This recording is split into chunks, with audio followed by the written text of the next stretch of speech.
Good morning, students. Welcome back to your social science class. It is Jyoti Malik. Today we will start a new chapter from your history book, that is chapter number 5th, When People Rebel, 1857 and After. This chapter is all about the outrages of Indian people against the British policies. तो इस chapter में हम समझेंगे कि किस प्रकार से British policies से भारत में रहने वाले अलग अलग समुदाय के लोग परेशान थे, जिसमें कि आपके Kings, queen's, peasants, सिपोएस, zamindars, landlords सब अलग अलग तरीके से अफेक्टेड थे। तो in this slide you can see there are some points given. One is about power erode, second is lost owner, then no freedom, then revenue territories were taken, Jhansi, then Peshwa Bajirao II, then Awadh, then end of Mughal dynasty. So यहाँ पे हम देखेंगे कि किस प्रकार से policies ने rulers को अफेक्ट किया। हम वन बाय वन सबके बारे में पढ़ेंगे, किस प्रकार से कैसे कौन प्रभावित हुआ। तो पहले हम रूलर्स के बारे में जानते हैं। तो रूलर्स के बारे में अगर बात की जाए तो हमें पता है कि जो राजा महाराजा पहले भारत के अलग अलग प्रोविंसेस में राज किया करते थे, उनके पास अपने कुछ अधिकार हुआ करते थे। तो उन अधिकारों के बदौलत ही वो खुद को वहाँ का नवाब कहते थे।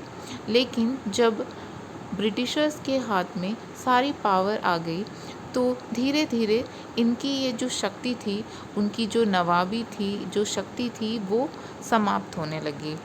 तो उन अगर शक्ति समाप्त हो जाएगी तो ये ऑब्वियस सी बात है, उनकी आज़ादी भी छीनने लगेगी, उनको बंदिशों में रखा जाएगा, उनके ऊपर कई रेस्ट्रिक्शंस लगा दिए जाएंगे। तो ये रेस्ट्रिक्शंस कौन लगाएगा? जो अब उनको कंट्रोल कर रहा है। तो कौन उनको कंट्रोल कर रहा है? ब्रिटिशर्स उनको कंट्रोल करने लगे हैं। और ब्रिटिशर्स ने इनको कंट्रोल कैसे करना शुरू किया? जब ब्रिटिशर्स के पास धीरे धीरे पावर आ गए, जो आपने पहले प्रीवियस चैप्टर्स में पढ़ा हुआ है, उन्होंने कुछ अलग अलग पॉलिसीज़ लगाई थी। अगर हम लैंड्स की बात करें, किसान वर्गों की, तो उन्होंने कुछ आपने प्रीवियस चैप्टर में पढ़ा अबाउट परमानेंट सेटलमेंट, फिर रैयतवारी, इन सब के बारे में पढ़ा था, जिससे वो किसान वर्ग प्रभावित थे। तो उसी प्रकार से राजा महाराजाओं के ऊपर भी इन्होंने एक पॉलिसी लगाई थी जिसका नाम था सब्सिडरी अलाइंस, जिसको 1801 में लॉर्ड डलहौजी द्वारा लागू किया गया था। इस पॉलिसी के अंतर्गत ये कहा गया था कि कोई भी राजा महाराजा अगर उसका अपना उत्तराधिकारी, मतलब अपना खुद का वंशज नहीं होगा, तो अगर वो एडॉप्टेड किसी भी बच्चे को गोद लेता है, गोद लिए हुए बच्चे को उसका उत्तराधिकारी घोषित नहीं किया जाएगा और उस जगह पे ब्रिटिशर्स उस साम्राज्य पर कब्ज़ा कर लेगी। तो ये सब्सिडरी अलायंस के अंतर्गत कहा गया था और इसी पॉलिसी के बदौलत ब्रिटिशर्स ने राजाओं से, रानियों से उनके रेवेन्यू कलेक्ट करने की जो शक्ति थी, जो कर वसूलने की जो ताकत थी उनसे छीन ली और साथ ही साथ उनके कई टेरिटरीज़ पर, उनके इलाकों पर कब्ज़ा कर लिया। इसी प्रकार एक इंसिडेंट झांसी में रहने वाली झांसी की रानी और पेशवा बाजीराव के साथ भी हुआ।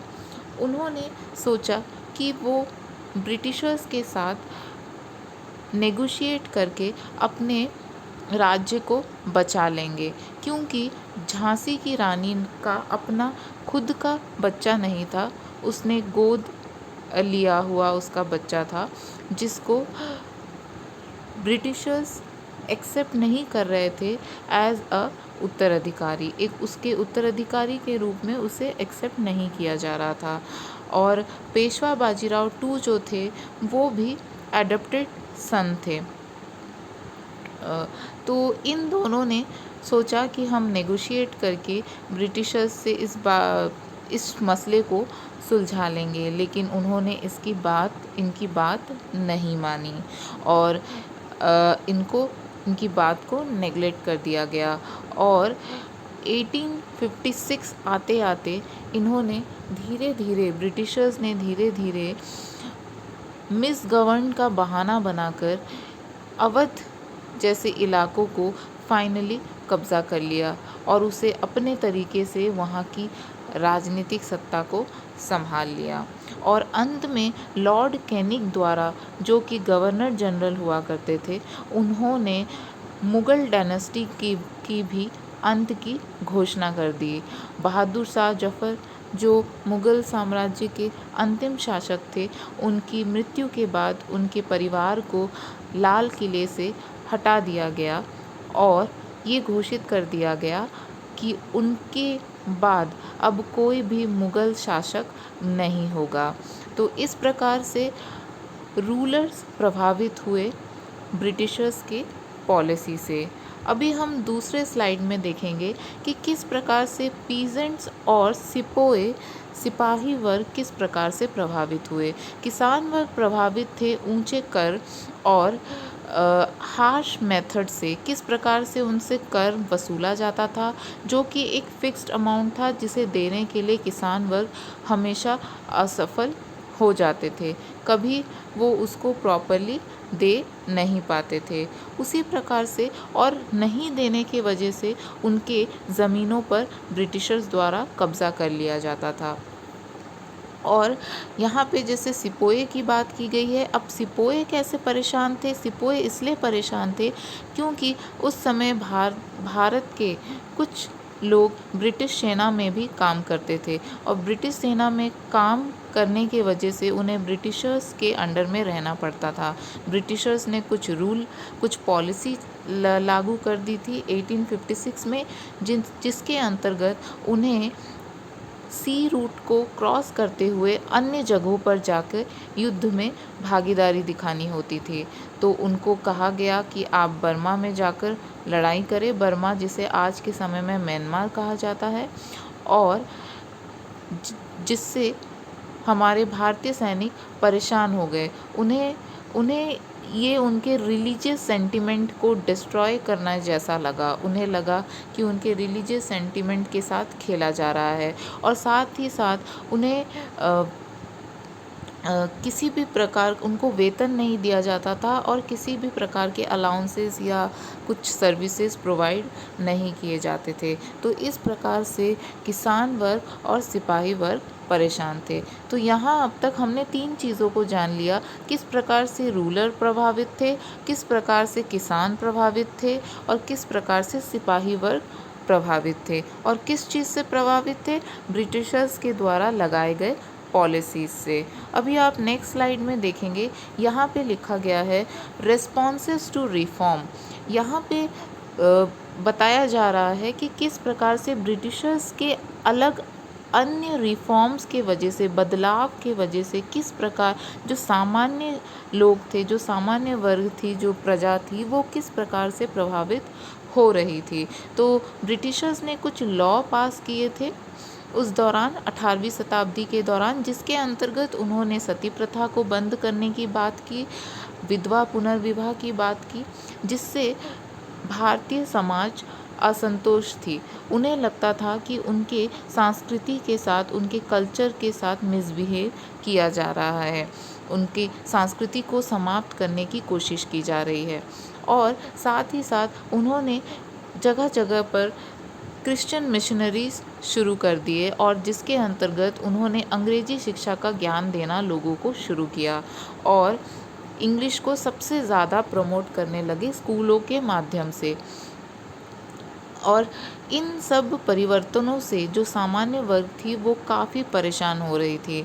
उनका मानना था कि ये उनके रिलीजियस सेंटिमेंट्स के साथ खेला जा रहा है और उनके सारे कल्चर को डिस्ट्रॉय करने की कोशिश की जा रही है।